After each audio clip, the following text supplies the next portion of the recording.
Humanianity, a new religious call.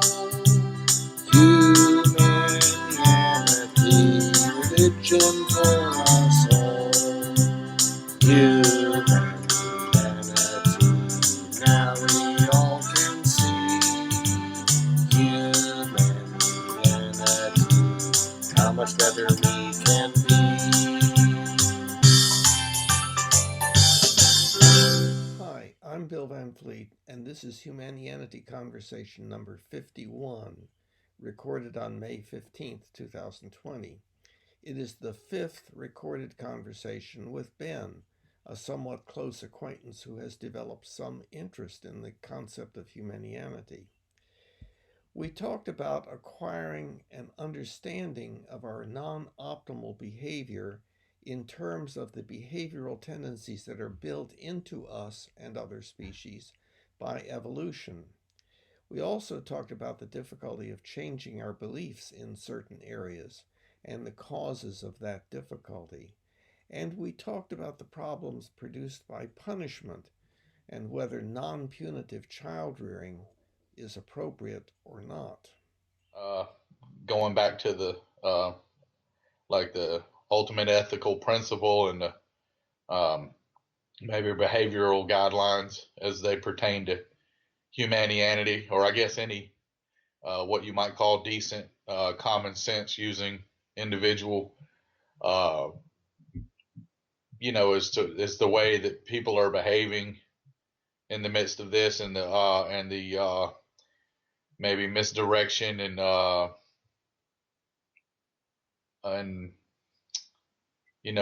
suboptimal leadership that we have. That things could, just like life in the world itself, things could be a lot better than they are if things were being handled better, but they're not, because things are being done the way they are. Okay, and so why are they being done the way they are? Oh boy, that's not a simple answer. Uh, Well, I am looking for a simple answer. oh, Uh, I don't know if that'd be see, possible. well, I Be think accurate. so. Relatively simple, but see, Okay. uh, I don't claim any expertise in the area of knowing how to handle pandemics or anything of that sort. So trying to relate, trying to say, well, how would a Humanian deal with the crisis?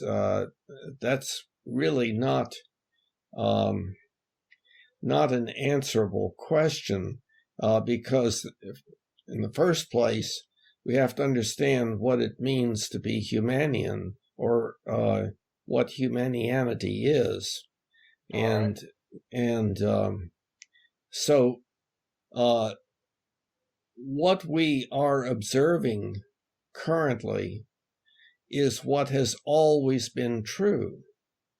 We've always behaved in these ways that cause a fair amount of unnecessary pain, suffering, disability, and early death. Uh, so I gather you do agree with that. Oh yeah. That's So because the evidence is clear. Yeah, there's yeah, really no debating that. Yeah, yeah, there's and nothing to debate. so the question is, well, why is that? And what is the most basic kind of answer to that? Okay. And that entails understanding our species and understanding what's happening here with our species on this planet. And one of the basic things is we are hominids. We are another species of animal, just like the other species on the earth. I mean, not just like, but because the various species are different and so on. But uh, we can take a look at the characteristics of our species and see what it's like. And we have behavioral tendencies that that are not just true of us, but are also true of other hominids and other animals, social animals. And on the other hand, we are gaining an ability to understand ourselves, to understand what's going on, such that we can start making some ethical changes in the behaviors that we just naturally engage in to a greater or lesser extent. So Humanianity has to do with that process of us changing our ethics to become drastically different than we have ever been before. But that's not going to happen this month or this year. It's something that is occurring and has been occurring, but it's an exponential change that is just very, very early in its development. So a better kind of ethics is what Humanianity is about. So we have to understand our ethics, understand how we have the ethics, primarily the ethics of chimpanzees or bonobos or apes and so forth, but that we are developing a different kind of ethics very, very early in that process, though. So I don't know how much you know about what that change is in our ethics. You mean the change from authoritarian to rational? I'm guessing you're going towards that. Yeah, but it's a little bit more than just rational.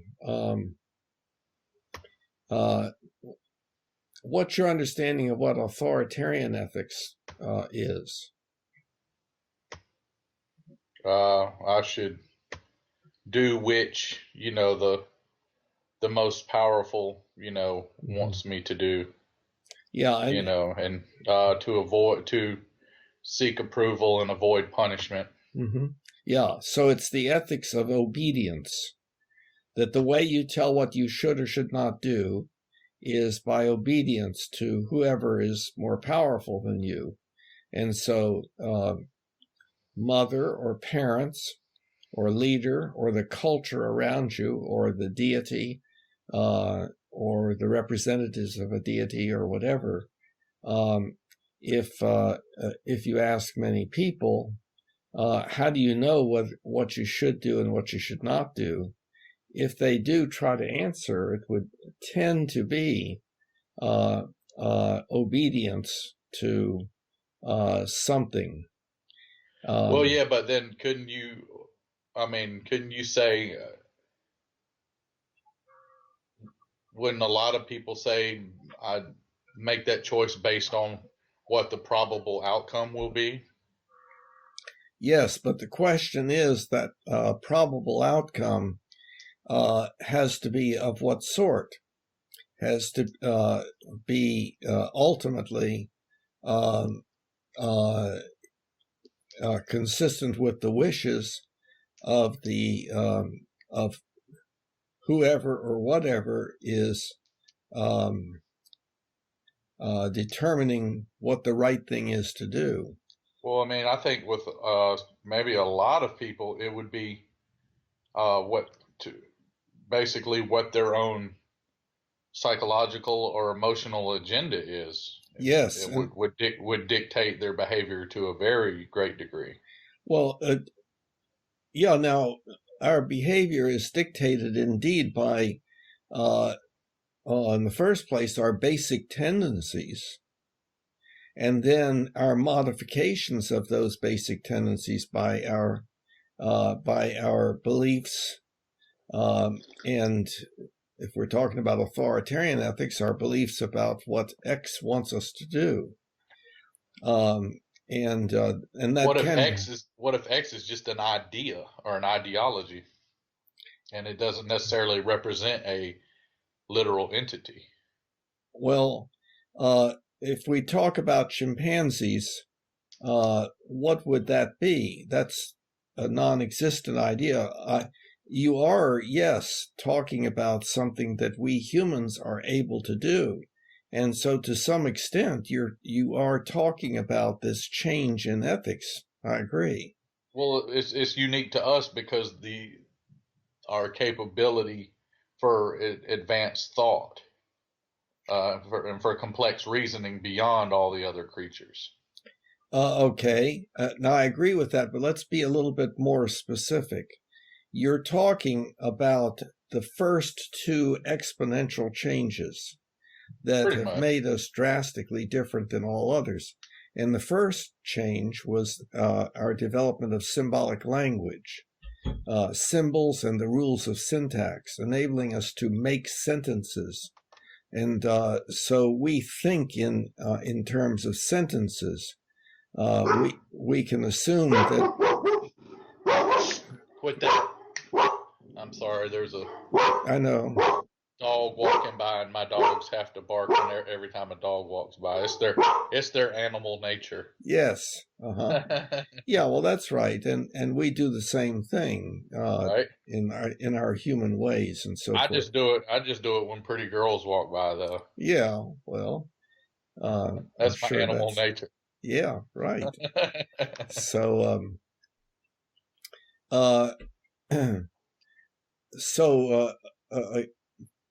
so with our ability to use sentences, that may be what you're thinking about when you're talking about advanced thought, or it may be that you're talking about something even more advanced. And there is the second exponential change, and that was the development of the rules of logic and the rules of evidence that we use to a certain extent, but not to a great extent,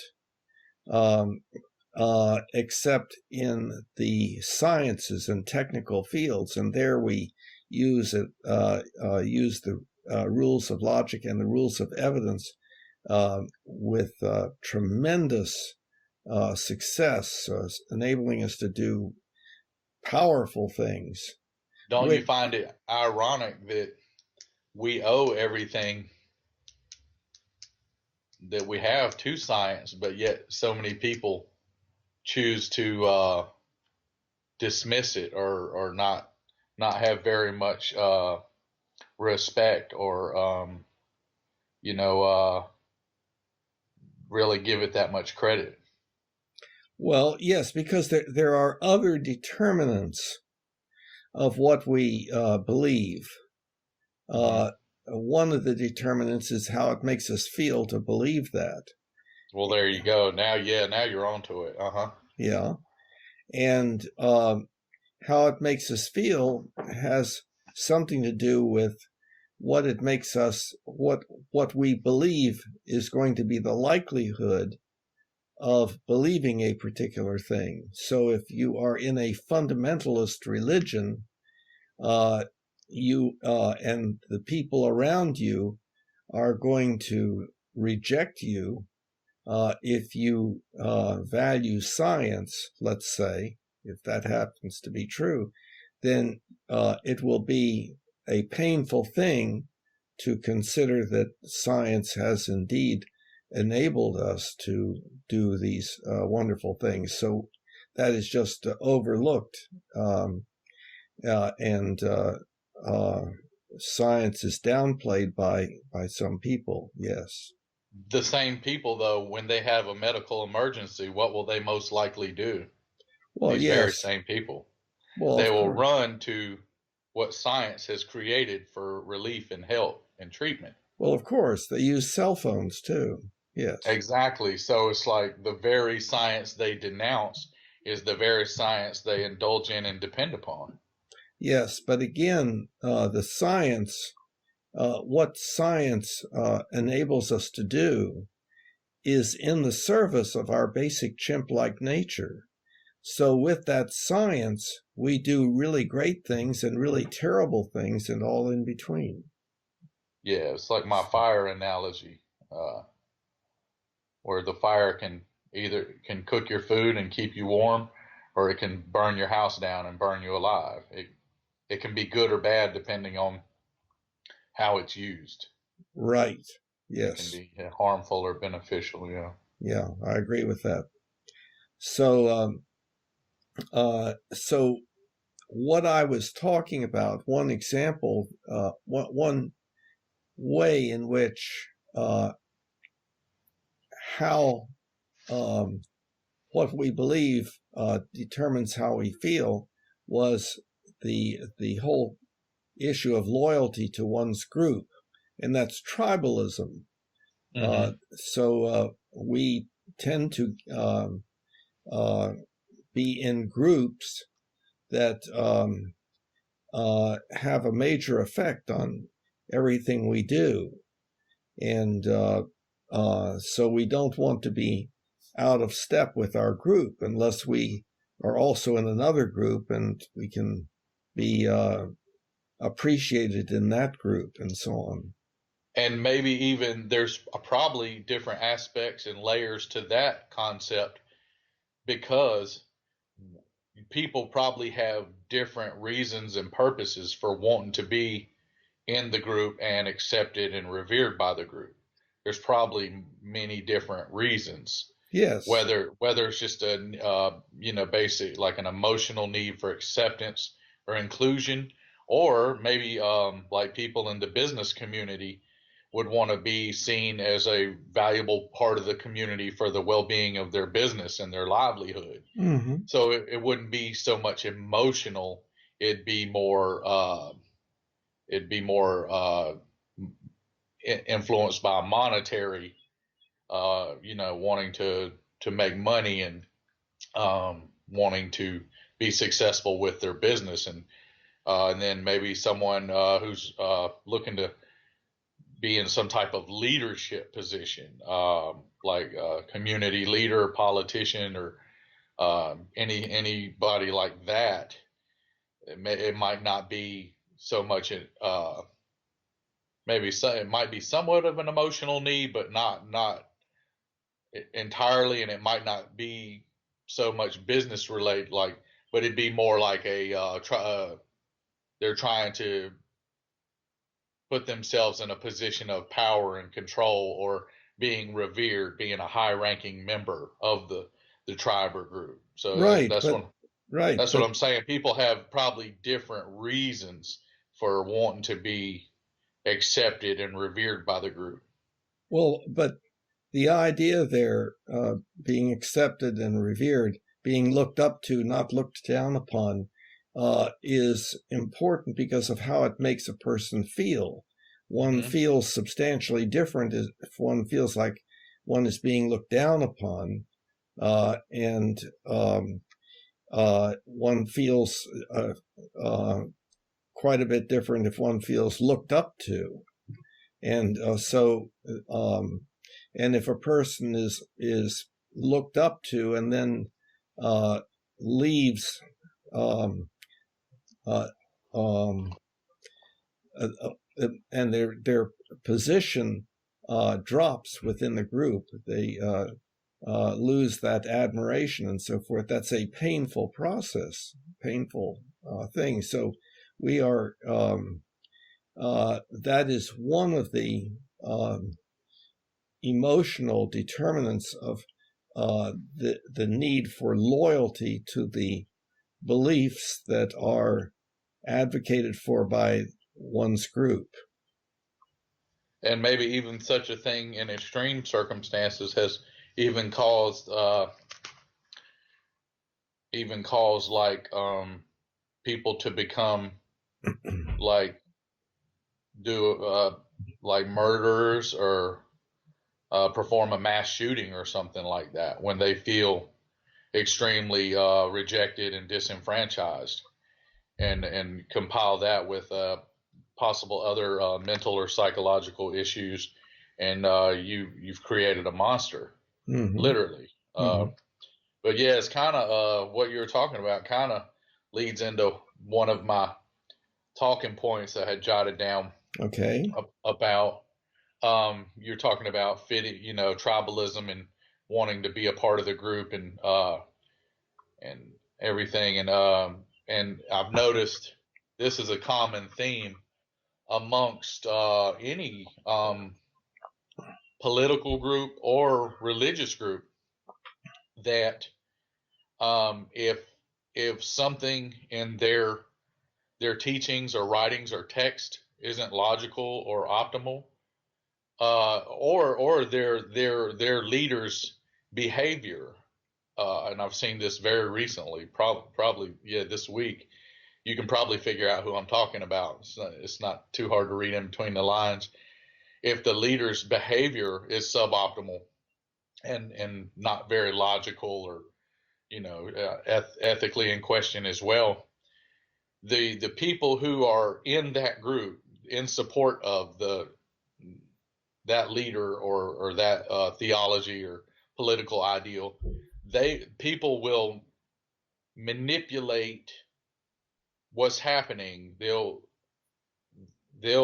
come up with all kinds of excuses, and they'll, like, kind of like attorneys do. You know how they'll manipulate the situation to make things look differently than they really are. A lot of criminals have gotten away with things, and probably some innocent people have probably gone to jail when they shouldn't have because of this, because attorneys will do this too. They'll manipulate the facts and what the person's saying, or they'll make excuses, just, I guess, to kind of justify to themselves that it's okay, like, because no one wants to say my leader is nuts, what my leader's saying is not good, what my leader is saying is not logical, or what I believe in is suboptimal, what I believe in is doesn't make perfect sense. No one wants to say that because of what you said a little bit ago about how it makes them feel. If you feel like you're the leader of your group, or the ideals of your group are suboptimal, that's not as good of a feeling than to feel like you're the one that's on the side of good, and you're with the right group, and your leader is the good one, and the leader on the other side is the bad one.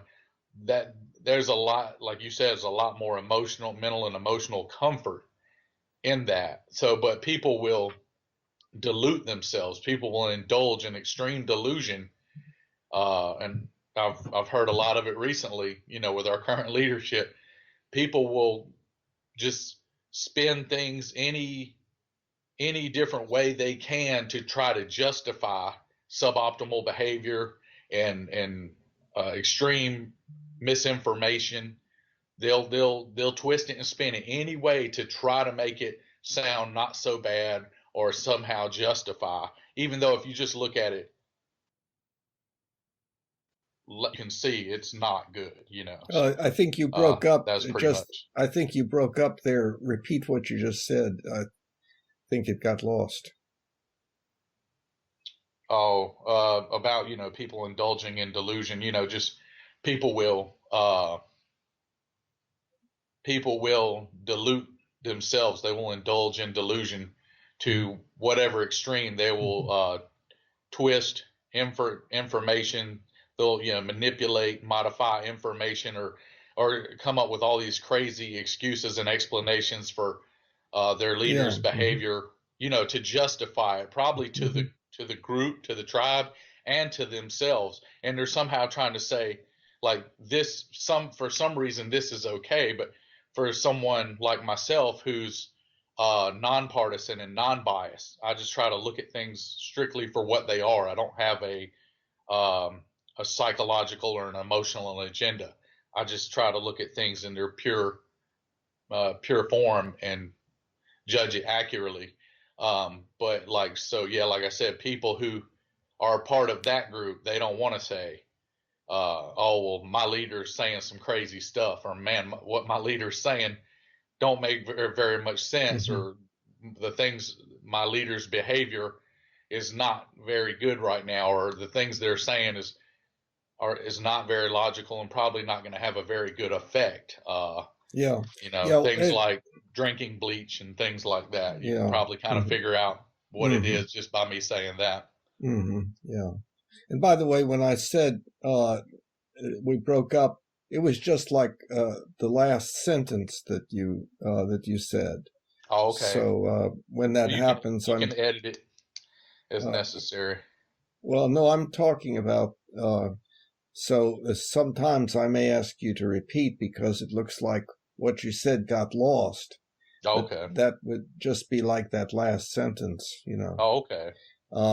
So um, there's another uh, another kind of discomfort which is not entirely separate, but it has a term, cognitive dissonance, and Yeah. and that has to do with if one see, any beliefs that we have are connected to other beliefs. So we tend to have these belief systems, sets of beliefs that go together.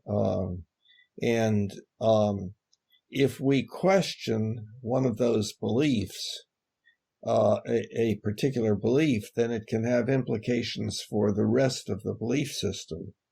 And so it may be very difficult to change one's belief about a specific So thing. the different sets of beliefs are interdependent upon one another.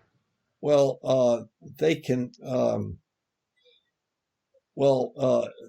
People apparently can have uh, different belief systems that may be kind of contradictory, but they are not manifested at the same time, so they don't run into conflict with each other. By belief system, it's like if you believe your car is parked in a particular place, that's connected to your belief that you have a car and your belief that there are such things as cars, and your belief about the nature of the place that your car is at, and so forth, and your belief that there is such a thing as ownership, and so forth and so on.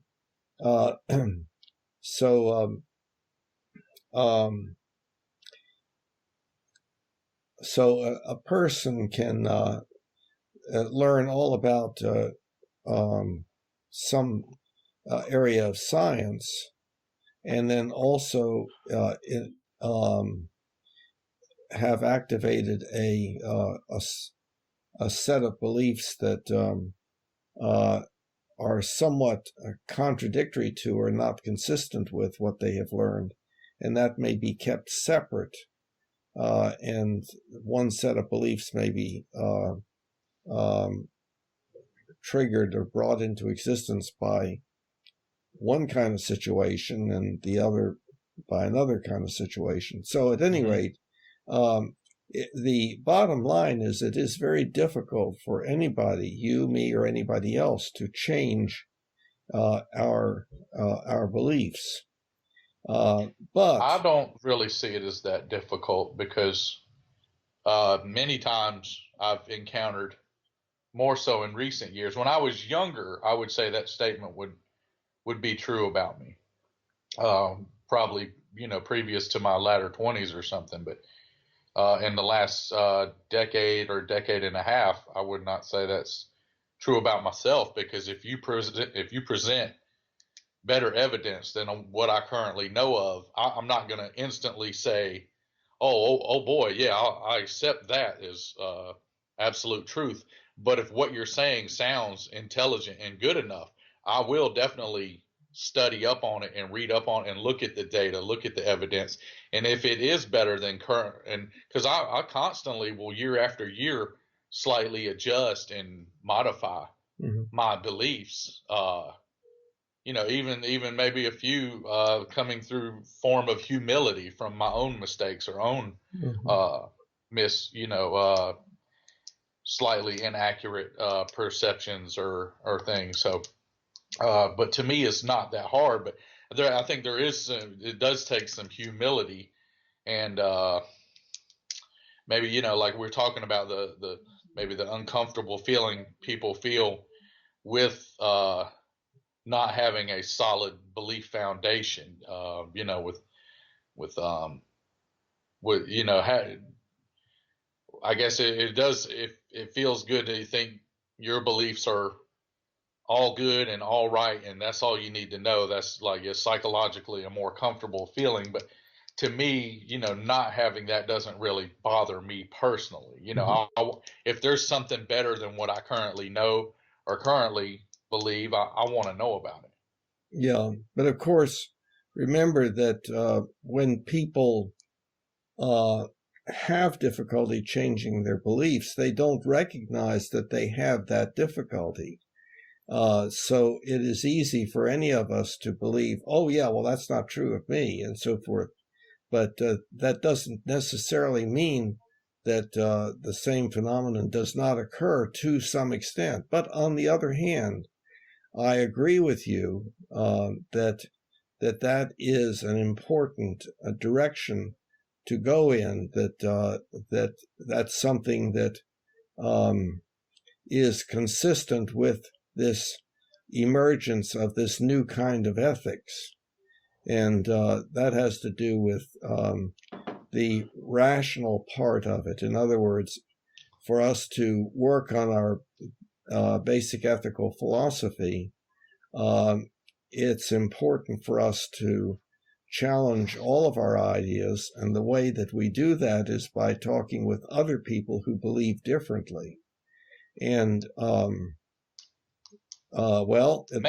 maybe. I mean, but if that person doesn't have a somewhat open and analytical mind, if someone's beliefs are very far away from evidence and what can be kind of proven and what is going to have a good outcome, I don't necessarily know how far I want to go with that conversation. Well, I understand that has to do in part with time management, but there is value in talking with people who have beliefs different from one's own. Because, Sure. yeah, so so that would seem to be a pretty high level ethical principle of some sort, that one should indeed uh, uh, continue conversation with people who have difference of opinion from their own, given also the whole issue of time management. One cannot do everything, and one has to choose what one is going to do, and so on. But there's what we observe is that when there is difference in belief, at least within certain areas, and that can vary considerably, that tends to trigger anger and hostile speech. One of the meanings of the word argument. With people who are threatened and or offended by such a thing. Not with you and me, it doesn't. I don't. If you have a different belief or that doesn't bother me whatsoever. And like you said, if it sounds intelligent and beneficial, even if it's not exactly what I believe, I still want to hear about it. But like if you say, well, I hear what you're saying, Ben, about what you believe or think is so, but I look at it differently. That doesn't offend me or upset me in the least. But I guess for a lot of people, when their beliefs are questioned or challenged, or they encounter someone who does have a different belief system, yeah, it does incite anger and then could a lot of that be from could a lot of that be fear based, uh, you start to tap into something in their psyche that they're uncomfortable with, and they become uncomfortable, and it upsets them, and then that's their reaction to it, and back to what you were saying a little bit ago about, say, like we all talk about what our beliefs are, and but to me it would be the quality of the belief would lie directly in the set of evidence you have to go along with those beliefs. So, like, for example, say we want to talk about nutrition, what the food we eat and its effects on our body and our health. We got a lot of good scientific data at this point about how different foods and nutrients affect our body. And so if I start talking to you about, hey man, I've been doing the new donut and potato chip diet. Like, man, I'm telling you, Bill, you really got to get some. You need to go get a few dozen donuts and a few big bags of potato chips. This donut and potato chip diet, man, it's the thing, man. I'm telling you, it's the next great thing. I can say it like in a convincing way, but you already know right now, just in 30 seconds, that's not good information. Is highly unlikely that what I just said to you is a good way to go about getting your nutrients and eating things that are going to benefit your body.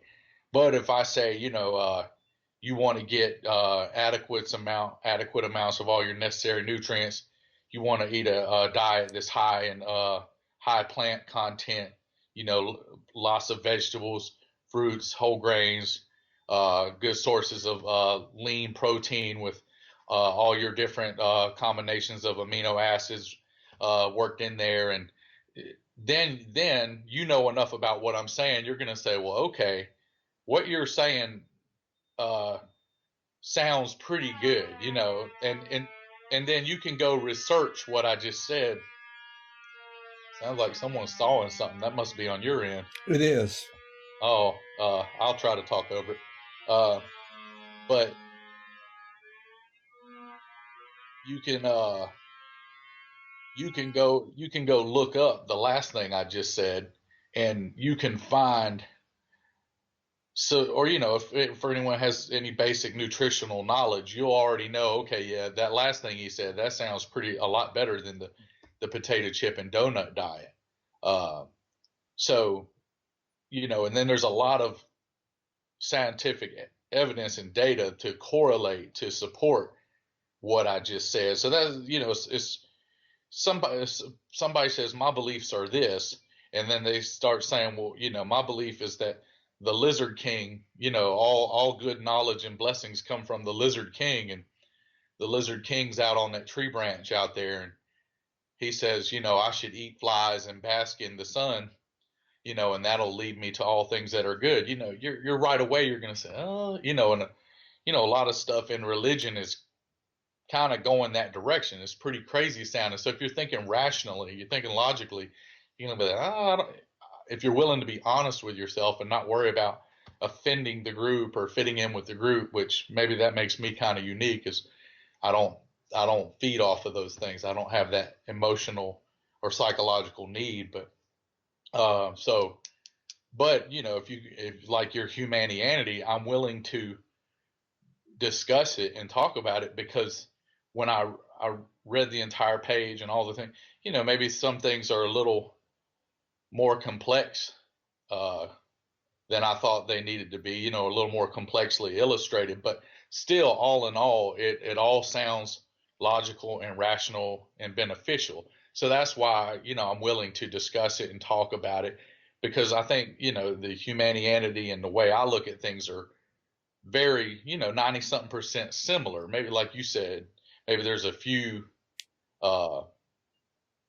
differences of opinion or perspective, but it still is of high enough quality and sounds good enough. I'm willing to discuss it and talk about it, mm-hmm. and consider all the different information and listen to all the things you say about all the various aspects of it, and because it all sounds, pretty intelligent and good. So then I take all that in. Like I said earlier, I take all that information in, and then I consider it and compile it with all the information I already possess. Mm-hmm. Yeah. Yeah. In my mind. In my mm-hmm. mind. Yeah. Well, one of the issues we were addressing had to do with whether you would continue discussion with someone who has different set of beliefs and so forth. Mm-hmm. Now, I'm basically in agreement with what you're saying. It was interesting that you spoke as if it's pretty well determined that the diet that you outlined is the right diet to have, and yet there are people who say that the carnivore diet is important to have for some people. And see, I can see facial expression. It's like, oh, there he goes. But no, I'm very familiar with what you're talking about. Short term, it can be beneficial, but long term, month after month, year after year, that's not going to work. Well, are you familiar with the story of Jordan Peterson's daughter? Yeah. Okay. So, and when she deviated from it, the idea there is that it is relatively recent in the development of our species that we started eating grain, and that's true. Yeah. And that we therefore very easily develop autoimmune illnesses by virtue of eating grain, and that a lot of our chronic illness is actually on that basis. Now, whether that's true or not, of course, that remains yet to be seen. There's no general agreement, but at least there are those different ideas. No, actually, I mean, you have a little bit of something there. And it could boil down to you got a lot of different types of grains. One grain could have a lot more adverse effects, especially the ones containing gluten could have a lot more adverse effect than the other naturally occurring grains that don't have gluten. Yes, I understand about that. However, for some people, it seems to be beyond the issue of just gluten. But at any rate, that's I don't have the answer to that. I have my own working hypotheses and so on. But yeah. So what we're talking about again is you were talking about how, for instance, we are handling the current pandemic and how we are behaving currently, and we made the point that actually that's no different than the way we've been always, and this is one of the ways in which we are improving, but we're very early in that improvement, and that is making use of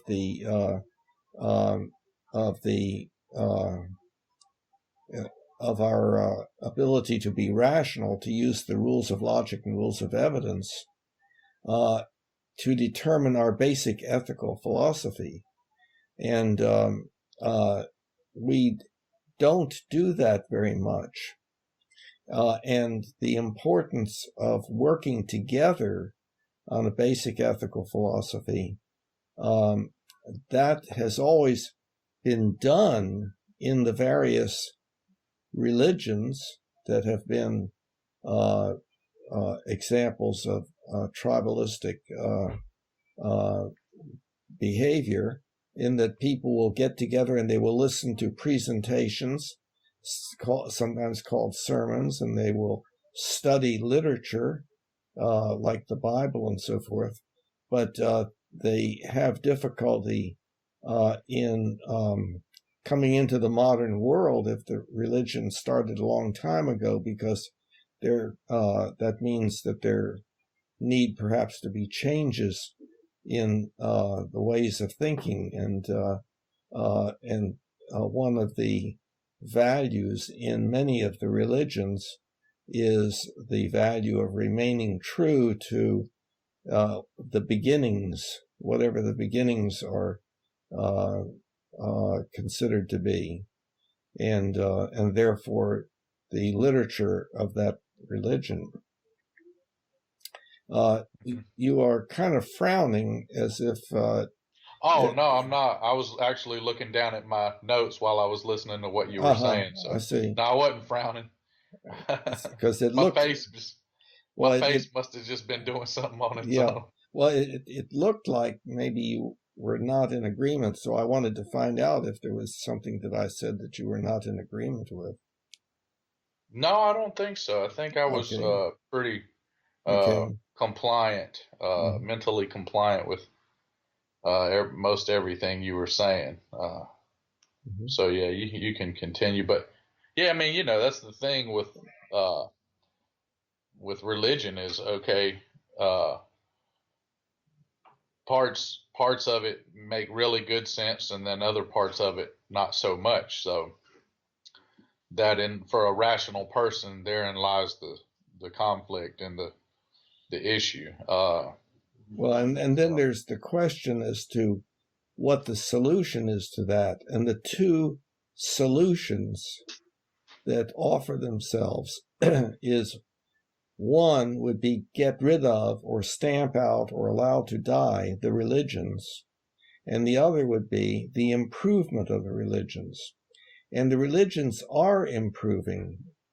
People have very stereotyped notions of the religions based upon the most apparent fundamentalist religions, but there's a lot going on within the religions now, that and the emergence of new kinds like religious humanism and ethical culture and things of that sort that mm-hmm. are moving away from establishing ethics on the basis of obedience. We really didn't describe what the new ethics was entirely, and you did say that it was more rational, but rational just means internally consistent and consistent with the evidence. But Mm-hmm. the question is, that has to do primarily with our existential beliefs, and the existential beliefs are beliefs about existence, what exists and how it works, and so forth. Mm-hmm. But ethical beliefs, the question is, how do you determine whether a set of ethical beliefs is, quote, the right set of ethical beliefs to have? And You could look at it in a very scientific way. It'd be the quality of the outcome. yeah, but see, you would then have to accept the quality of the outcome as being something that was by definition the absolute ethical truth, but that is not something that really can be done, because any people can propose any sort of ultimate ethical principle. I mean, I'd say to simplify it as it pertains to the well-being of humanity and the betterment of our world. To simplify it. Yeah, How much does it, or like you say, the UEP? How much does it facilitate that and manifest that? yeah, And but that. see, but that's arbitrary. Now UEP means what? Ultimate ethical principle. Mm-hmm. But there are any number of ultimate ethical principles that one could be committed to. For instance, you could be committed to the principle that we should do whatever would produce the greatest diversity of species on the planet. And that would mean by getting rid of one of them, us. Not necessarily. Not necessarily. If we lived in a certain way, we could, take good care of our planet and nature. And I mean, the fact of the matter is, probably in hundreds of years from now, we'll probably be able to go back and get DNA samples from animals that are extinct and recreate them and add them back to the environment. But that certain things might be extinct for a reason. Maybe some things it's better. It's probably good that T-Rex isn't running around. That's probably Why? probably Why? it's good for us. Yes, Because we'll yes, get eaten. Yeah. So yeah, yes. it's relative, but that's you kind of glean that from the context, Well, it's but I think it's relative. I think it's an important issue. It's what we want. The whole idea of our ethical beliefs are beliefs about what we should or should not do, and but that's in order to achieve what we want. And so we could I use the example sometimes of a group of people saying, hey, let's go to Carowinds. And everybody says, yeah, that's a good idea. Well, okay, if we're going to go to Carowinds, who should do the driving? And who should pay for what? And who should bring what food? And so forth. And what route should we take? In order to promote the goal of getting to Carowinds. Well, so the Humanian ultimate ethical principle is just one principle, but it's one that I advocate for and that I think that most people basically would advocate for if they gave thought to it. And Or if they're willing to give thought to it, right. and like you said, if they're willing to go to that possibly psychological uncomfortable place or strange space, and consider it, but not everybody's going to be willing to do that. And then maybe some will more so over time.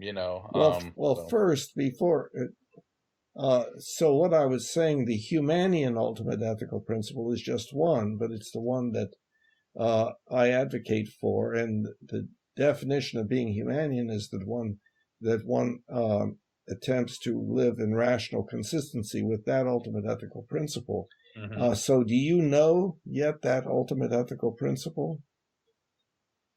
To bring about as much joy, contentment, and appreciation as possible, and as little pain and suffering and early death as possible, to try to eliminate it. Okay, well, that's getting very close. We should do that which will not only promote the survival of our species, mm-hmm. but also promote as much joy, contentment, and appreciation as possible, and as little pain, suffering, disability, and early death as possible for everyone now and in the future.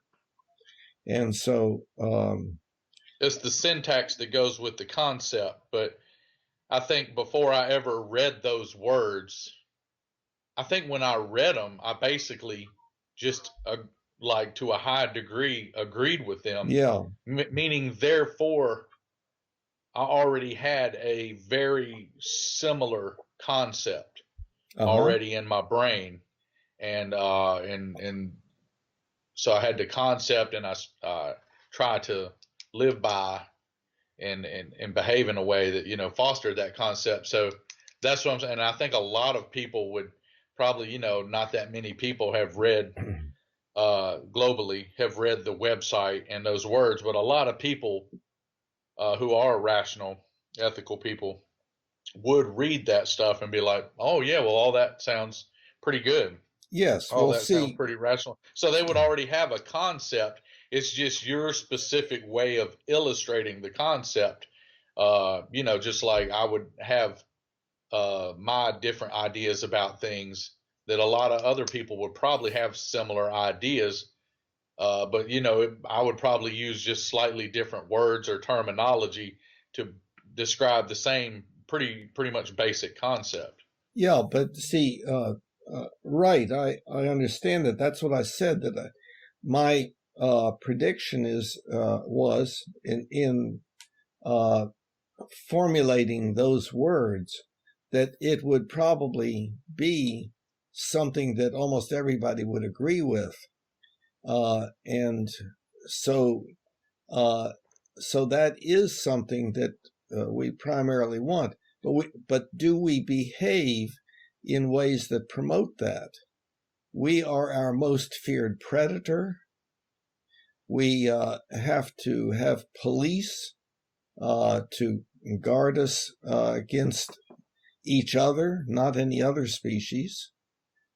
We Well, we not do so much to things. guard us from each other, uh, to guard the more optimally behaved of us from the less optimally behaved of us. That's each other. I'm talking about our species. We don't have police to guard us against snakes or alligators or tigers or anything. The Well, police because are. there's really not statistically, there's not a need for that. That's right. We are our most feared predator. Mm-hmm. And Yeah. how if most everybody agrees with the ultimate ethical principle, why would we be doing things like robbing each other, abusing each other, killing each other, going to war, engaging in genocide, having relationship breakdown, being mean to each other, laughing at each other, ridiculing each other? And Now you're getting into a big chunk of what I call the human affliction, and it's where probably 99% of all that comes from. well, what do you mean human affliction? Is that not just us behaving in our according to our chimp-like nature, but doing it in our own human ways? We have so many other ways to struggle for dominance than chimpanzees have. Yeah, I mean, just more complex because of our, advanced Mm-hmm. mental capabilities. But the human affliction, the three main components of the human affliction are greed and ignorance and hatred, and that in that order.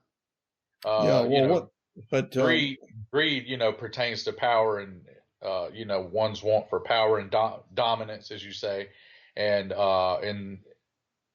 and one's desire to possess excessive monetary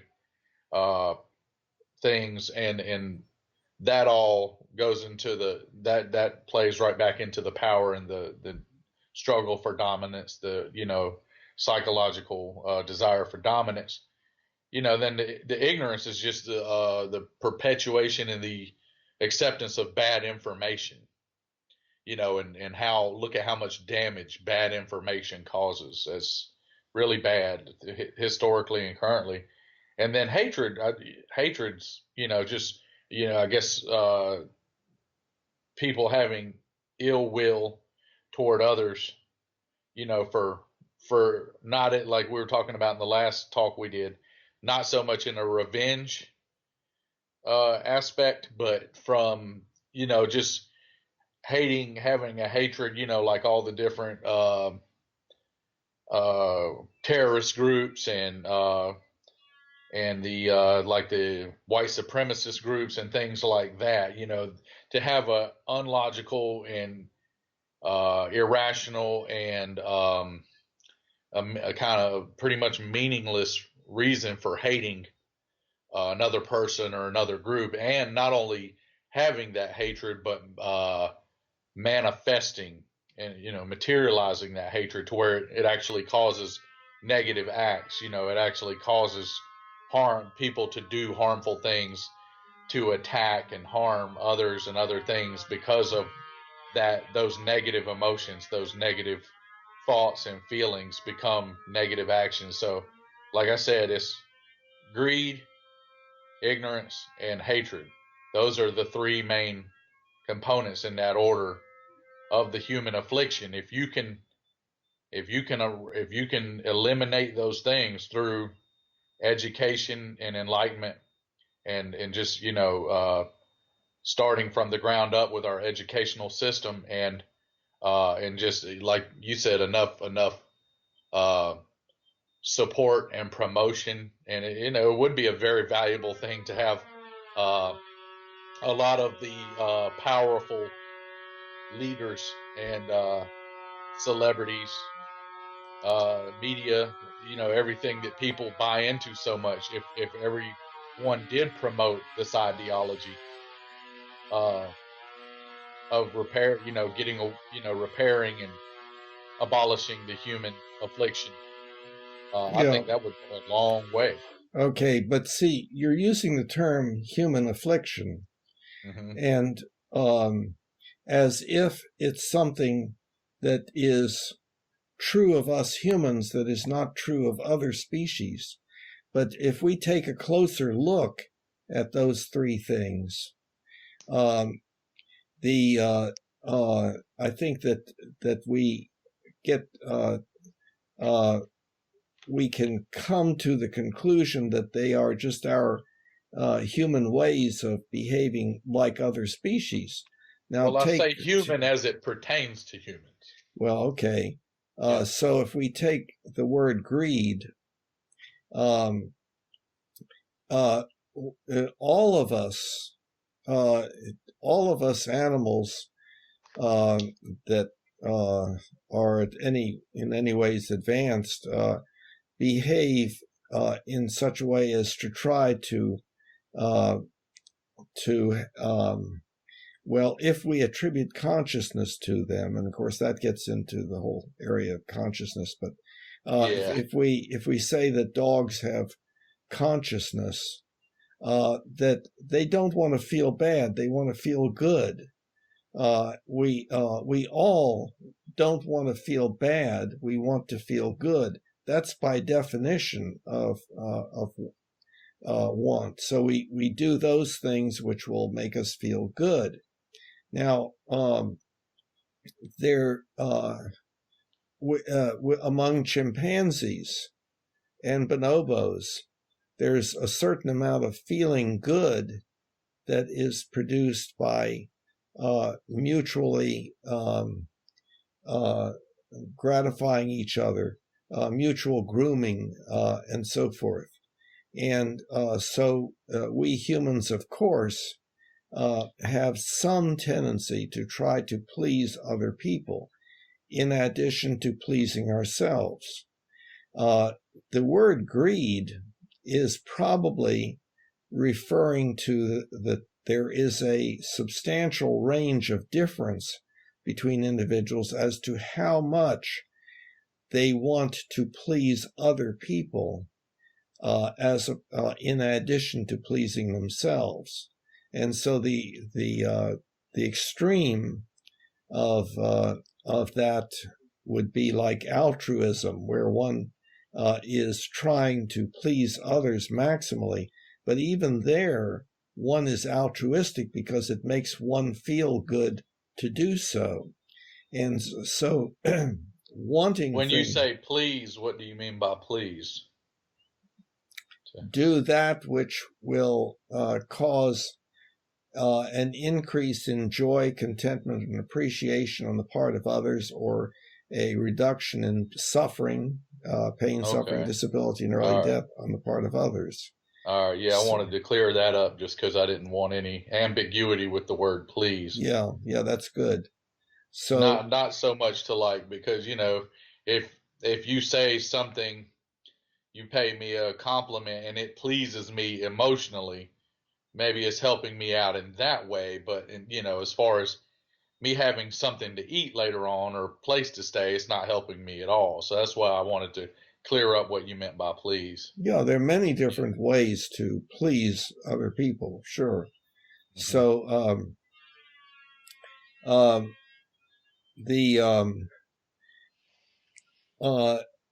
So so we can again take a look at the greed part of the triad and understand it in terms of our basic hominid nature, our basic animal nature, mm-hmm. and say that there is indeed this variability. And of course, when a person is very much unable to be concerned about how other people feel, they can even receive a psychiatric diagnosis, a psychopath or something like that. Psychopathy or sociopathy. Right. Sociopathic, yeah. Yes. Yeah, and I actually had that written down as one of my talking points. Yeah. Because to an individual like that, does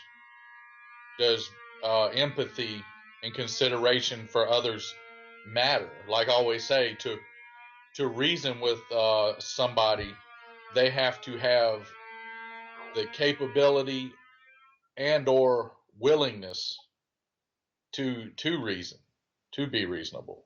Okay. If they don't, then it's kind of like, and like I use the analogy of you're in the northwestern wilderness, and you encounter a pack of wolves, and you try to and they're hungry and they're on the hunt, and you're out there by yourself, and you try to reason with them as to why they shouldn't eat you. That's probably not going to work. Well, you can't. The word reason is referring to the use of symbolic language, sentences, and so species that don't have that, of course, you can't reason. You can't reason. They don't have the capability of talking, right? To be reasoned with, yes. But some humans, for probably a various number of reasons, also do not really have that capability. Whether it is psychopathy or sociopathy, or some other maybe mental malfunction, psychological issue. Yes, well, that's right. A person can be brain damaged or have a problem with autism or something like that, or there could be other reasons for sociopathy. Or a very intelligent psycho or sociopath can completely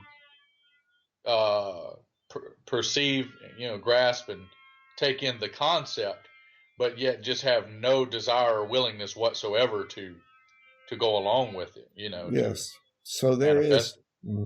So there is a range, maybe a bell-shaped distribution curve of of measurement of that capability, although it probably there are different varieties of it and so on, and some of it can have to do with child rearing and so on. So is rational ethics, the concept of rational ethics versus authoritarian ethics, is that still going to be effective and totally relevant with those type of individuals? Well, see that if you're probably thinking how it would fit in to today's situation, but we're talking about hundreds or thousands of years from now, perhaps, where there's a drastically different way of child rearing that is already emerging in this culture. I mean, in places within Western culture and probably elsewhere also, the idea of moving away from authoritarian child rearing with the use of punishment toward a different kind of child rearing that is more like coaching, and it specifically avoids purposefully making a child feel bad in order to make them obey and so forth. Punishment, non-punitive child rearing. So when they do something this bad, and you got different aspects of that too. It's different when you do something bad and you didn't know it was bad. But then when you have a concept that something is harmful and suboptimal, then you still do it. Then so you're looking at two different aspects of that. If you did something bad but you didn't know, just like if you're around a different culture of people, something that we do normally in our culture is perfectly okay and accepted, but in their culture is highly offensive, and you do it, but you didn't know, maybe they shouldn't be nearly as very offended, like if you know that that's looked down upon in their culture or frowned upon. So, like you could apply that to the child as well. Okay, if the kid didn't know what they were doing was wrong, then they do something wrong. Hey, little person, you shouldn't do that. Here's why, can have bad outcome for yourself and those others and things around you. Okay, but now, if they're at an advanced enough age and their brain is healthy, okay, now they have a concept of what the lesson you taught. You shouldn't do this, so maybe the punishment isn't very severe, if any, because they didn't know. Is a little bit of ignorance, but ignorance just because they didn't know. They haven't experienced it yet or encountered it yet. But okay, now they know this is suboptimal. They know this is potentially harmful, but then they choose to do it anyway. So what's your proposed reaction to that versus like some form of punishment, because you are still, like you said, dealing with human nature or human animal nature, so that needs to be curtailed or rectified in some way, because you're dealing with a potentially the beginning of a suboptimal behavior pattern. So how do you propose dealing with that? And I gather by your question that to kind of oversimplify, you would be saying that the right way to rear children is if the child didn't know it was bad, then you don't punish. But if the child knew it was bad, then you should punish. Now, that would be the normal... Maybe different levels, not just like, it's not black and white. It's different shades of gray, I think. Okay, but still... the different situations could be very unique in level of harm caused and severity and whatnot. I understand that, but still, you're saying if it's bad enough, then of course you've got to punish. And that's a normal belief. It is not my belief, but it is a normal belief. Well, what's your other option to that? What's your counterpoint to that? Well, what one should do is dependent upon the whole history of the relationship between that child and the parenting people and so forth. And so it depends upon what was talked about yesterday and what was talked about last week and what certain understandings have been, et cetera, et cetera. But if a child is doing something and the child believes that what they're doing is bad, then that is a major, major problem in the development of that child and needs to be addressed. And I know that the normal, natural idea is, well, you just beat the child in one way, physically or psychologically, into submission and make them obey long enough until it becomes habitual. But the problem is that punishment has negative effects. It makes the child depressed and anxious, and also very prone to be oppositional. And so then that, because it's no longer the child's project to learn to do things in a particular way that the child feels good about, it's whether or not to submit to this enemy that is making the person feel bad, and which evokes the wish to get out from under and to be free, and maybe even to do unto others what has been done unto oneself, to go out and bully other children and so on. So is that you don't think that's like an extreme one-ended like aspect, like perception of that like it punishment is automatically going to lead to a an enraged psychopath or malevolent being, because I mean when I did negative things when I was younger and less well behaved, and negative things kind of came back on me, I'm not really mad about that, because like I kind of got what was coming to me.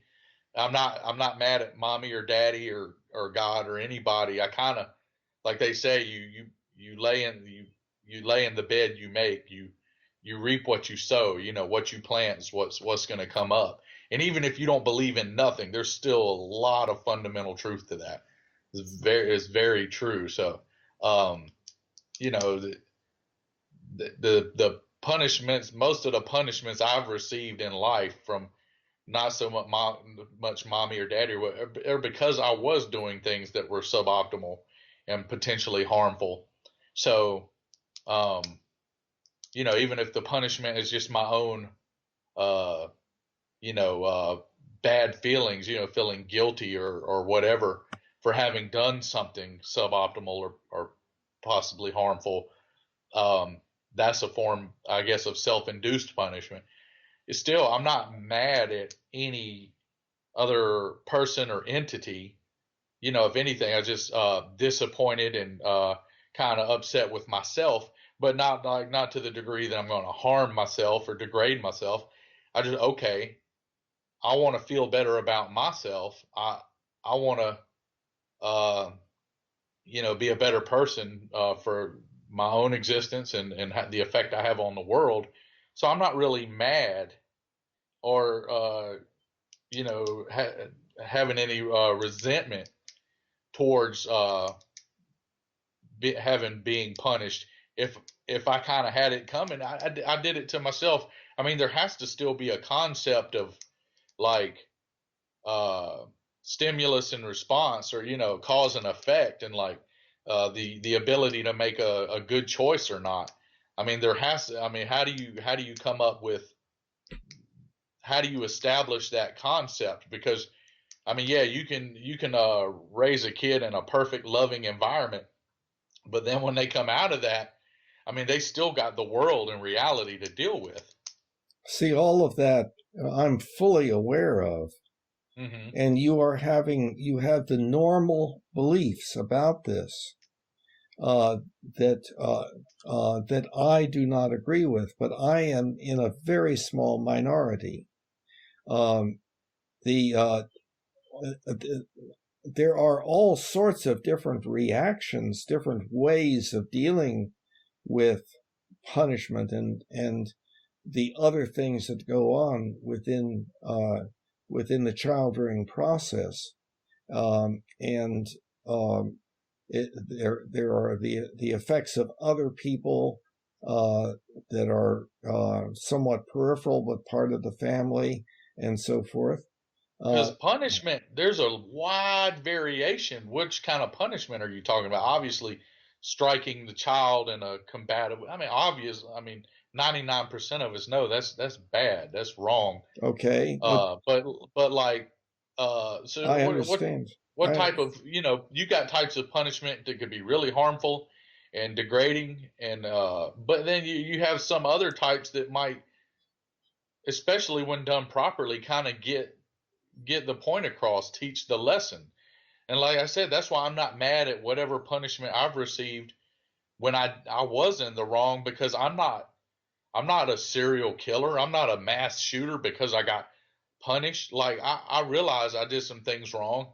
I got punished by whatever entity or person or just I kind of, I guess, believe in karma and stuff like that, because I kind of have enough evidence to know it's pretty real. That or just some very, very serious coincidences.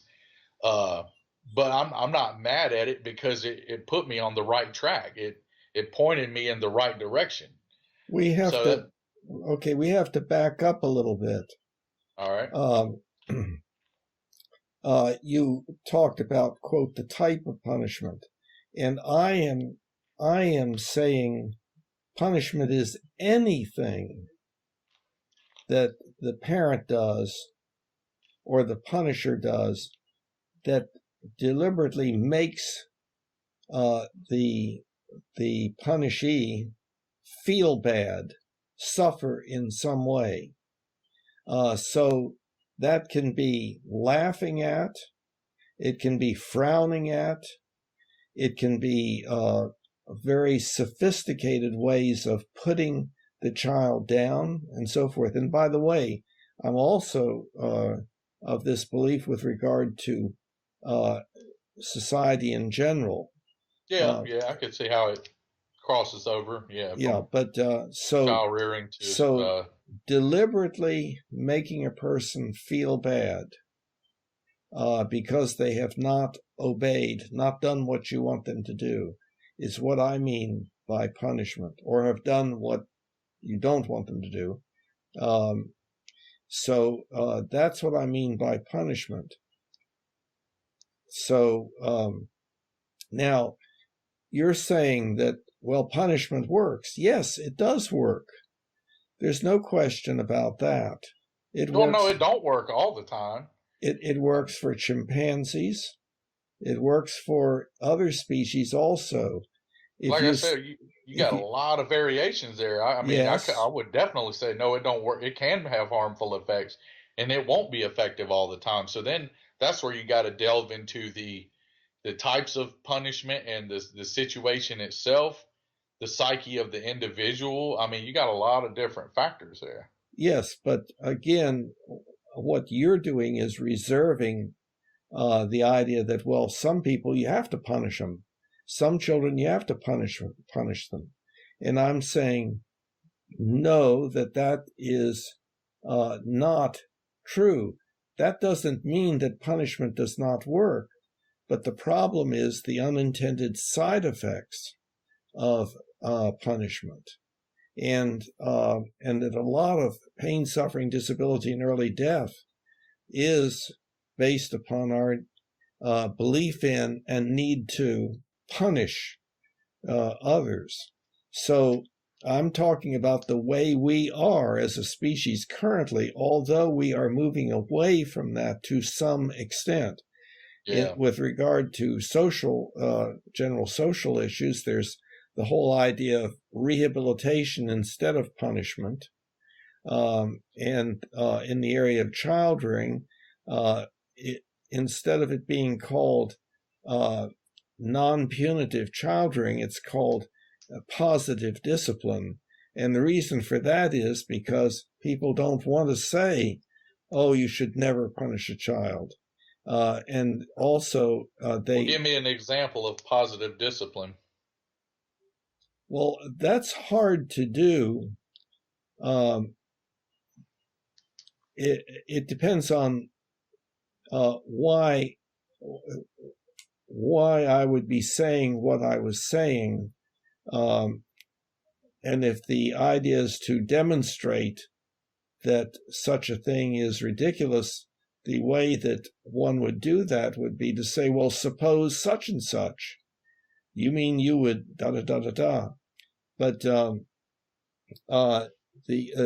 that's one problem. But suppose the child didn't come home when they were told to come home from being outdoors playing. They didn't. They were told to be home at this time so for dinner and to complete their household chores and do their homework, etc., and they choose not to come home till much later than that time, how would you apply positive discipline in that particular instance? See, I wouldn't call it positive discipline, but how would I approach that non-optimal behavior? Well, Yes. it would depend upon what happened yesterday and what happened last week and the history of that sort of thing. If Oh that was well, the first time that ever occurred, that would be okay. different than if it is occurring every day. And And then that's exactly what I said a while ago. Okay, so yes, yeah, so if it's the first time, maybe they didn't completely have a concept of how wrong it was or how suboptimal it was. So now it's not the first time anymore. Now now it's a you got to recurring punish. issue. Now the child should be punished. No, I You're don't saying agree that. with that. No, Uh, you're saying I'm not saying that. I'm asking you. You're saying I'm going off of what you're saying. So mhm, mhm. okay, so yeah, they did it one time. It was explained to and understood. The concept was grasped that need to be home on time to have dinner with the family, complete the chores, and do your homework, etc. Get cleaned up, go to bed on time. Mm-hmm. All the things you need to do to be a Mm-hmm. good contributing member of the tribe. Mm-hmm. Um, so now there's a concept of that, and then there's repeated uh, issues with this. So now what do you do? The the answer is you have to understand why it is happening, and that will tell you what you should do. Uh, that would be a I can very. tell you very simply why it's happening. I I don't can. think that would be. Well, go ahead, give it a try. It's because that the child thinks they have the option to do that Why do they think that? because they don't. They we all pretty much do what makes us feel good most of the time. Even if we have to do drugs or some other harmful thing to not feel bad, we're still chasing that good feeling. We all have that in common. All 7.5 billion of us. Then Whatever, why? however, Then but all of us so would be it behaving that makes way. the child feel good to stay out and play or do what if they didn't want to do what they were out doing, they would come on home, but because they want to be off doing what they're doing, whatever that is that causes them to stay away and come home late and go against what was asked, what the order was. They want to do that more than they fear the consequence Ah, or or the punishment or the reaction that what's going to be caused by me coming home late. They not only they're not really too afraid of or too concerned with. I don't even want to use the word fear. It's not because I'm not talking about a situation where a child's going to be beaten or abused or something uh-huh. crazy like that. I'm Yeah. talking about like a normal situation where a parent's trying to be a good parent and do the right thing, not Uh-huh. a abuser or psychopath or something. Uh, but they want to be off doing what they're doing more so than they are concerned with the fallout of coming home late and not doing what was asked to by the parent or the household. Okay, So, so but in that they believe they have the option. That they believe they have the option is there, to because they're not that concerned with it. For an example, like I was raised a lot by my dad's father and my uncle down in Texas, and anytime they asked me to do anything, uh, and they were both very kind, good men, but they just had such an authoritative persona and presence about them. Anytime they asked me to do anything, and they never asked me to do anything unreasonable one time ever, everything had a good reason and good sense about it. It never even occurred to me to say no or not do it or even debate what they said. But I'm not mad at them, not even 1%, because everything they asked me to do was stuff I should have been doing anyway. But see, we've moved far away from your original question. Suppose the child stays out, does not come home, because the child wants to do that more than to come home. Does that mean that all children who want to stay out and play will not come home? There is a difference. There is some reason, there's something that's going on, and it may be different for different children. So one has to understand what is happening. It's not like all children always do the same thing. There is Of course not. drastic difference between children. Some want to please their parents. Some want to torment their parents. Some don't have much desire in either direction, but they have other desires also, like acceptance in their group and the extreme difficulty in extracting themselves from the group to come home when that group is so important because of what happened yesterday and what happened last week and so forth. Mm-hmm. So it's a matter, the alternative to, well, you knew it was a bad thing, so you got to get punished, not necessarily physically, but at least made to feel bad or to suffer in some way. Rather than that, there's the effort to understand, well, what was the child faced with? What was the child having to deal with?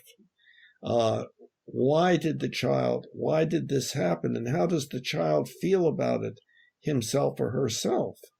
What are the child's ways of looking at such things? And how is it related to how things are done in the family? And what is happening when the family gets together for their evening meal and so forth? When you do something that has a bad effect, shouldn't you feel bad? I do.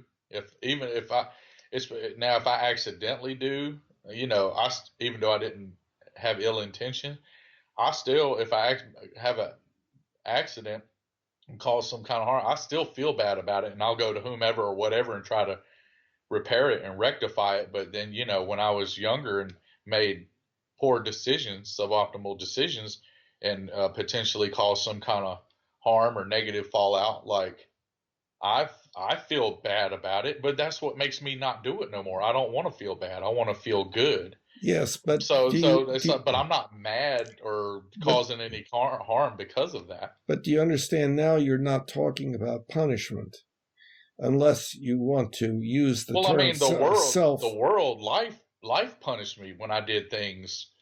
The legal system will punish. The police and the legal system will punish you. The people around, not, like if you're, people around you will punish you in different ways. Maybe not always justifiably so, but generally, there's a pretty high correlation with suboptimal behavior equates to suboptimal outcome. There's a pretty, and vice versa. But do you see how we've gone off the track here in what we're talking about? Now, I didn't say that it is important that the child never feel bad, because we all are going to feel good and feel bad and so forth.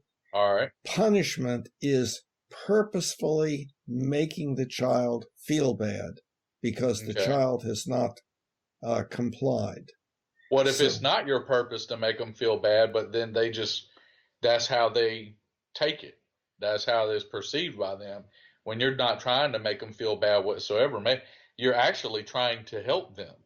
Yes. And then then that might indeed be an additional problem in child rearing. The idea of one feeling bad about having made a mistake of course we're going to feel somewhat bad. But if the child feels absolutely terrible, or even to the point of being suicidal because, then there's something there that needs to be worked on in that parenting process. But that's already a sign of a problem that is very, very advanced. Yeah, I mean, if you're getting to that point, yeah, you've gone way off the cliff. If they're thinking about taking themselves Right. out, because But that that's an extreme, though. I But was gonna say, yeah, something would have to be really wrong. I wouldn't think just because they got their video game taken away or can't watch their TV shows for 2 weeks because they chose to make some poor decisions that they had a concept that were not good. I that can't wait, see that's under punishment now. Punishment, yeah, right? yeah, yeah, exactly. I was using Hmm. that as an example. Yeah. I don't see, if that causes them to be suicidal, then that you got a whole No, nother set of problems. So. no, but it does cause low self-esteem, poor self-esteem. The child who is being punished, who can't watch TV or whatever it might be, is feeling bad about himself or herself, disapproved of. Um, that's now Maybe I that's don't the know. I'd have to see some evidence of that. I'd have to see some data because whatever punishments I've basically brought upon myself in most of my life, I don't. It doesn't affect my self-esteem at all. I just recognize that I made the wrong choices, chose to do the wrong things at the time, and kind of I got the reaction from that. I got the outcome that went with that choice. yeah. But I'm not like I think my self esteem is better because I choose not to the degree that I'm able. I choose not to behave in a suboptimal way as to the best of my ability, and so that in turn actually boosts my self esteem because I feel better about myself as a person Uh-huh. because I do try hard to live and behave in a good way. That Feel correlates with the feel better about yourself as a person, as opposed to what? Feeling worse about yourself as a person. Okay, exactly. And I mean, I think That's there's low a self-esteem. well, yeah, and but there, yeah, I mean, you can label it like that, but and that goes to I guess one of my last talking points. I got to get off here in about another 7 or 8 minutes, Okay. but it's like okay, so I feel a lot better about myself now than I did a couple decades ago Uh-huh. because my behavior and even my state of mind and my behavior is very, very different. It's a lot more positive. Mm-hmm. So there's a very strong correlation with my behavior getting better and my the way I feel about myself and Mm-hmm. uh, my life situation getting better. There's a very, very strong, like 99% correlation with that. So I I think for on a basic level, that's a good thing. That's a good concept. If everybody from a very young age can understand, you do ultimately get what you put in, and there are going to be exceptions to that. Unfortunately, people are going to get in accidents and come down with diseases, and they didn't deserve that. And some scumbag crook's going to probably win the lottery, and he probably didn't deserve that. He didn't deserve to become wealthy doing all kinds of negative things. But that's what I'm saying. But overall, you are going to get what you put in by thinking and behaving in a positive and progressive and benevolent way. Statistically, that's going to work out a lot better for any human being, especially in a free society like we're in now. Yeah, if you're in a dictatorship or some of the places in the world are really bad, then yeah, you probably got some exceptions to these rules. It's probably just a matter of survival. You'd have to look at things differently. But I mean, just those of us in the free world, United States and other progressive countries, you're ultimately gonna get, you know, what you put in, and teaching little humans from the time they can start to understand words, and you know, teaching them to be positive and to think and behave in a positive way, and how much better that will serve them and work for them. And like, to me, like, it's I think, you know, a lot of the maybe young people haven't been taught what pride is, and by the word pride, I mean like how, like, it's going back to what we're saying, how you feel about yourself, not pride in the sense of arrogance. I'm better than somebody, I'm above somebody. That's arrogance, that's not pride. Pride in, but like, I honor myself as a human being. I care about how I carry myself and the effect I have on the world. And like, I would go, just personally, I'd go another level further. I think you actually, you channel universally, you channel what, like, I got an expression I wrote years ago: what you choose is what you will channel. When you choose positive things, you will ultimately channel that positive energy and positive things. Uh, and the best evidence I have of that, just off the top of my head, is like how, you know, well things have gone for me since I've looked at things that way and behaved that way. Yes. Okay. I'm not in disagreement with that. You're presenting that as being in disagreement with what I said. Oh no, not necessarily, but go Well, ahead. that's how it started off. Okay. That, but yes, there is. We routinely punish children to varying extents all over this planet, because that is a natural phenomenon within our child rearing. It has positive and negative effects, and sometimes the effects are mostly positive and you get a very good result, and sometimes the results are largely negative and you get a terrible result, and all in between. So the question is it possible that this idea that comes naturally to us, that, oh yes, if the child disobeys, the child must be made to feel bad, i.e. punished, so that they won't do it again, that maybe that's not the thing that will work the best, and that we as a species have to finally learn that there is a much better approach that specifically leaves out punishment. Now, I understand that you don't agree with that currently, Not, I because mean, maybe not entirely, but yeah, I think, you know, that I think what you might want to do is like what we're doing now with a conversation, but you might want to do like one where it's just you, and you completely verbally illustrate the concepts and the ideas that you're proclaiming, well, that you're actually, promoting. that is possible. It's on the website humanianity.com under philosophy and under podcasts, and it's in book 1, and it's rational ethical child rearing. Okay.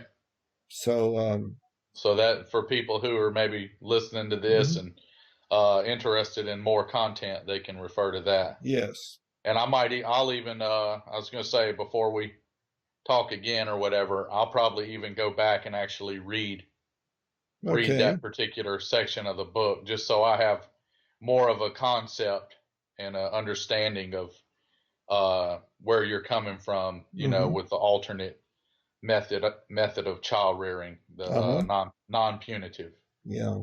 So I'll go read that here soon, and just see if Okay. I can have more understanding and more of a concept Yeah, and of if it. you find anything that doesn't make sense, please let me know. or that seems incorrect or unclear or whatever. And so that would be good. Yeah. Yeah. So I got to jump off here in a couple minutes and go do some work. But yeah, is there anything else you want to cap it off with? Any final thoughts or ideas? Well, no, other than expressing my appreciation for your challenging and of the ideas and your willingness to discuss these issues, and that hopefully will be of some help to somebody else who's watching this that may derive something from it also. So Yeah, and that's great. Thank you for letting me participate and be a part of your research and your movement. And I guess something real quick I could say here at the end is sometimes even if I myself don't completely agree with something, or anybody else don't completely agree with something, maybe even if you don't agree with it, it'll make you think. Yes. It'll make you think, and it'll make you ponder your own thoughts and concepts, as well as go do research, and hopefully intelligent, and factual research, not bad, not misinformation, but intelligent and factual, good information. Go research, whatever concepts or ideas that are being discussed or tossed around, and then people can come up with their own beliefs or concepts, But like I said, hopefully they're good and intelligent, fact based, and beneficial beliefs. Yeah, but so I guess having said that, if you don't got nothing else you want to put in there, we can sign off for now. Okay, sounds good. So we'll gather together again sometime in the near future, hopefully. Okay, buddy. Stay safe and stay well, and we'll catch you on the other side. Thank you. You too. Bye-bye. Take care, Doc. Bye-bye. Humanity, now we all can see. Humanity, how much better we can